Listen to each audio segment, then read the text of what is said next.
I think most of us know at this point, over the course of Fallout 76's lifespan, Bethesda has made some particularly questionable or just bizarre decisions with the game. One such one being with Fallout First, the fact that it got added in general, but even further when it got added. But even outside of that, after they took all of the PR flack for adding in a subscription service to Fallout 76, things really only got stranger with how the continued support for Fallout First has evolved and developed, and in this video I want to talk a bit about that, and how in one way or another this really isn't even all that new for Bethesda. There are several very strange things around Fallout 76 and its development that may give us an insight into some of the background decisions going on around the game, which is definitely pretty helpful to know when following this game and how many odd things happen with it. If you guys do enjoy the content, you can get subscribed or even follow my Twitter. We are fast approaching 10,000 subscribers, and that would be a cool milestone to hit. But otherwise, let's first go over Fallout First and really what it is. I'm going to assume most of you have heard about this service. It's basically a subscription service for Fallout 76. It was immensely controversial on release, one of the most controversial things to come out around Fallout 76. And at that point, it was already a very memeable game, so I think this was really just the peak of that.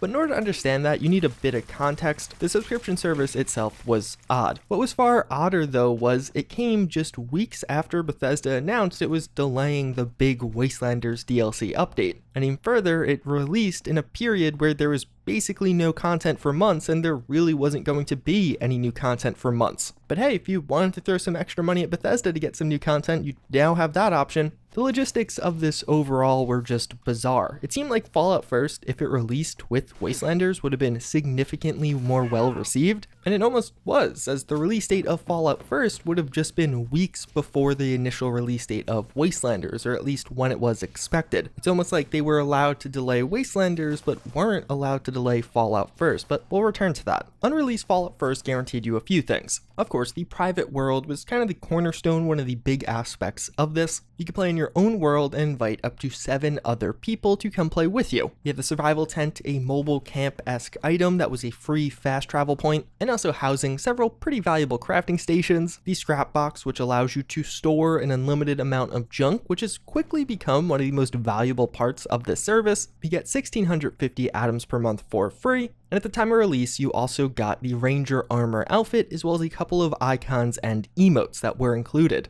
So you got all that content for $12.99 or $100 per year. And for many diehard fans, it was an instant purchase for them, whether it be just because they want to try out a private world or they wanted those 1,650 atoms, which it would actually cost more than $13 a month to buy those independently. So this releases, it gets a ton of backlash, Bethesda somewhat weathers the storm, and it definitely seemed like it would be a permanent addition with Fallout 76, getting future and additional updates. Even on the original page, they mentioned several things that could be coming to Fallout First. So as months go on, we see a few things come to it. Additional skins for that initial Ranger armor, giving it a slightly different style or color, a few other paint jobs that could just be used on regular armors, and then every couple of months we would actually get a new skin for the survival tent.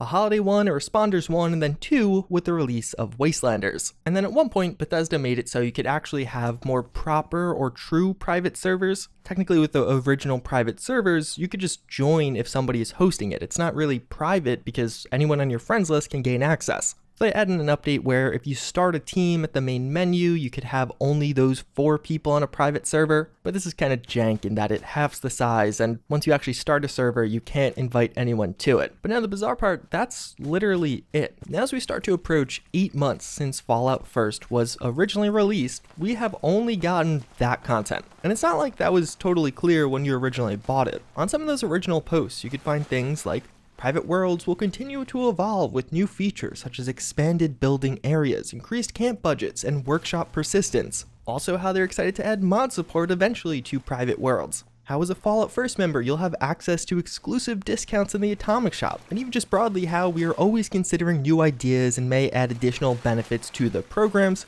To keep the benefits fresh, we may also change or rotate the icons, emotes, outfits, and other cosmetics and utility items available at any given time. None of that has really happened. You've gotten a couple of new skins over an almost 8-month period, and as far as expansion on private world benefits, all we really got was an update so you could actually make the world private if you want. And overall, this just seems absolutely bizarre to me. Bethesda faced immense amounts of backlash with the release of Fallout First, especially in that isolated window without any other new content on the horizon or even just before its release. But the release of Wastelanders, people had new incentive to get Fallout First. Playing Wastelanders on a private server with just a few of my friends doing those quests together was actually a ton of fun. And just in general, you have to imagine with the big free new DLC, people are more willing to support Bethesda, especially when you look at how well received that DLC was. But now Bethesda's creating a situation by just not adding in new features or not even really following through on some of those promises. In particular, that Atomic Shop discount has just never happened, and that was pretty explicit. They're starting to alienate even some of those more hardcore players who are finding themselves frustrated and actively waiting for new things to get added to this program. You can find literally hundreds of suggestion posts as to what should be added to this, what players would love to see from Fallout First in the future. Some of which are a little bit more outlandish, others are actually fairly plausible and things that, yeah, that could be a cool new addition without alienating too much of the community. So you might just be asking, well, why don't people just cancel if they're unhappy with the rewards they're getting from the program right now, or they're unhappy to see new updates? And that's actually from this one magic item and what has become probably the single most valuable item from Fallout First, the scrap box.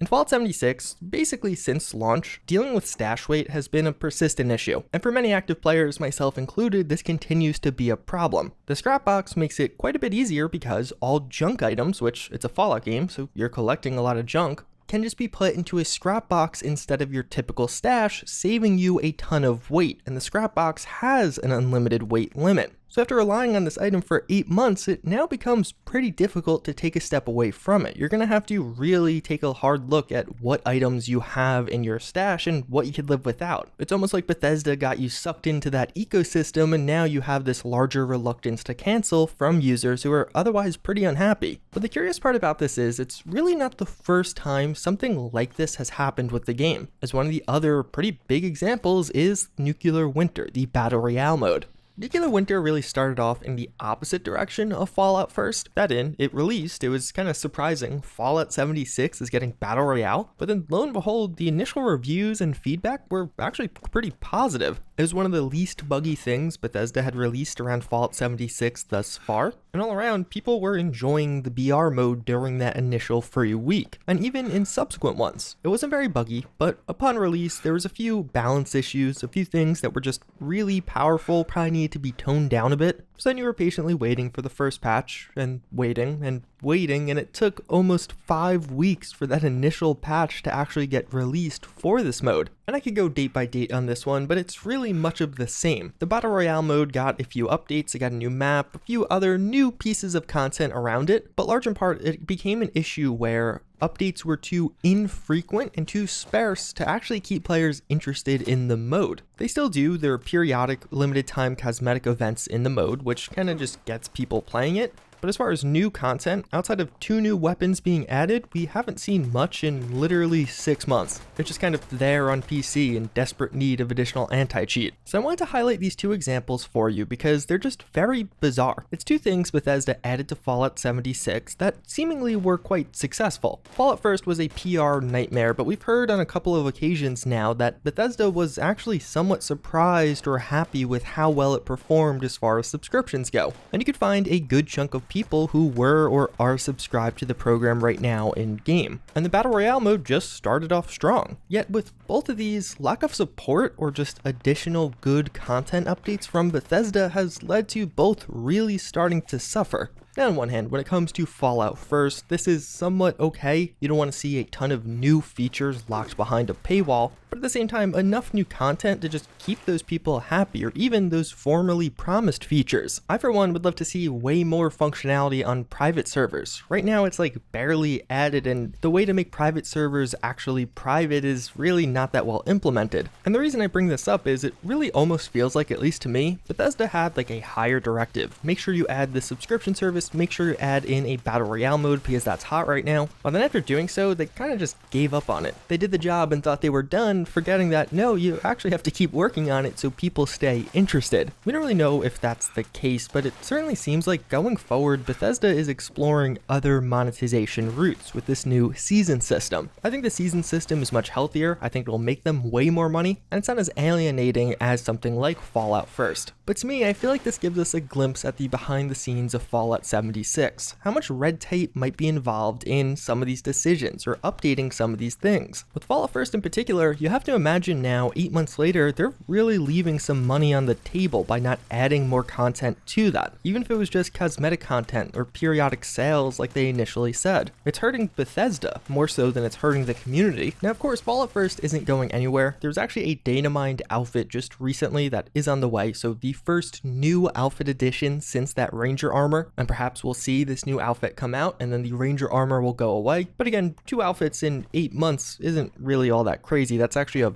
bare minimum amount of content. And even further, you have to assume that it'll get a big push whenever mod support does come out, whether that be 6 months or 2 years away. In a recent interview, it was described how an early pass on mods is being done internally. We know mods will require private servers. The way to get private servers, at least right now, is only Fallout First. Overall though, with this one, I'd love to hear from you guys in the comments down below. What do you think's really going on here? Because it's just strange. Is it Bethesda just dropping the ball, adding in these new features or game modes, but just not sticking to them or abandoning them too quickly? A couple of other examples could be the survival mode or Vault 94 raids. They were fairly quick to remove them from the game rather than try and fix some of the fundamental problems. Or is it really because this is something maybe the core developers at Bethesda didn't necessarily want? It was a higher directive from some more executive level employees. And as such, after they did what was asked of them, they kind of moved on to what they really wanted to work on. Either way though, with all of that being said, I hope you guys enjoyed this one. I hope you found it informative. But until next time, I thank you all again for watching, and I hope to see you all later.